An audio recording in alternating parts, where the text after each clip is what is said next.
नमस्कार दोस्तों। आज हम आपको बताएंगे कि स्त्रियों को स्मशान में क्यों नहीं जाने दिया जाता है।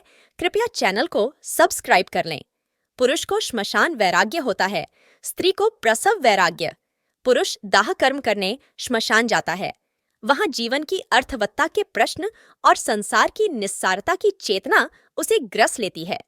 लोकेत्र चिंताएं चित्त में घर कर जाती हैं। मन में वैराग्य आ जाता है। फिर वह लौट आता है। कुछ देर बाद उसी जीवन व्यापार में लीन हो जाता है। कोई विरला ही होता है सिद्धार्थ, जो श्मशान वैराग्य को निर्वाण का पाठ्य बना लेता है। स्त्रियां श्मशान नहीं जाती। दाह कर्म और पिंड कर्म उनके लिए निषिद्ध हैं, किंतु स्त्रियां जीवन को जन्म देती हैं, और जीवन भी तो मृत्यु का सहोदर है। अतएव पुरुष को जो वैराग्य श्मशान में होता है, वही स्त्रियों को प्रसव में होता है। आश्चर्य की बात है कि मृत्यु और प्रसव दोनों के बाद ही सूतक की वर्जनाएं हैं, शौच अशौच का चिंतन है, निषेधों का छंद है। प्रसव के बाद स्त्रियां एक खिन्न भाव और मृत्यु बोध से भर जाती हैं, किंतु संतान उत्पत्ति के उत्सव पर इसे भुलाकर सभी के सुख में सम्मिलित होने का प्रयास करती हैं।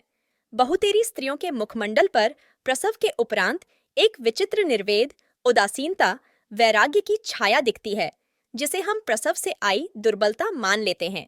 जबकि प्रसव काल में स्त्रियां सृष्टि का माध्यम बन जाती हैं, एक नए जीवन को संसार में लाने की निमित्त। यह साधारण घटना नहीं है। संस्कृत काव्य में गर्भिणी के दोहृद का वर्णन आता है। दोहृद यानी दो हृदय। गर्भधारण के चौथे महीने में जब शिशु के अंग प्रत्यंग, चेतना, भावना और हृदय का विकास होता है, तब गर्भिणी स्त्री के भीतर आकांक्षाओं का एक ज्वार सा उठता है। गर्भिणी की आकांक्षाओं की पूर्ति अनिवार्य इसीलिए बतलाई गई है, क्योंकि वह केवल एक स्त्री की आकांक्षा नहीं है, उसमें एक नवजीवन की अभिलाषा का स्वर भी सम्मिलित होता है। एक देह के भीतर दो प्राण, दो चेतना, दो हृदय, दो आकांक्षाओं की वह अपूर्व घटना होती है।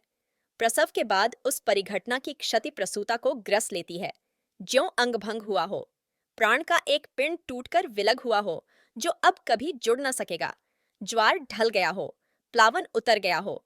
यह क्षति स्त्री को गहरी उदासीनता से भर देती है।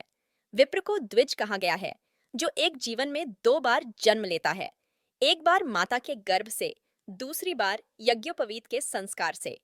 आत्मबोध से निर्वाण पाने वाले सिद्ध बुद्ध भी द्विज कहलाए हैं।